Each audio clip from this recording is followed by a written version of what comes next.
পয়লা বৈশাখের দিন সকালবেলা রেডি হয়ে বেরিয়ে পড়লাম মন্দিরে পুজো দিতে যেতে। সাত সকালে এত রোদ উঠেছে দেখে বুঝলাম ছাতা নেওয়া খুবই জরুরি।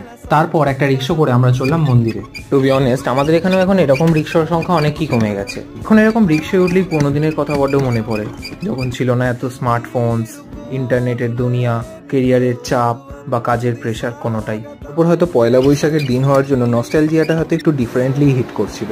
মন্দিরে পৌঁছে আগে আমি একটা কমফোর্টেবল প্লেস খুঁজে নিলাম যেখানে বসতে পারবো আমি পাখার সামনে। পুজো দিয়ে বেরিয়ে এসে গেলাম একটা মিষ্টির দোকানে। মিষ্টির দোকানে পৌঁছতেই দেখি পেটুক বাঙালিরা দোকানটাকে পুরো ঘিরে রেখে দিয়েছে, কিন্তু নিজের পছন্দের মিষ্টি দইটা খাওয়ার জন্য আর 5টা পেটুক বাঙালির মতো আমি এই ভিড়ের ঠেলা খেতেও রাজি ছিলাম। এত কষ্ট করে বাড়ি পৌঁছে খেলাম ফেভারিট জলখাবার, লুচি আর ছোলার ডাল। জলখাবার খেয়ে একটু ক্লাবে যাওয়ারও কথা ছিল, কারণ ক্লাবে ছিল অনুষ্ঠান।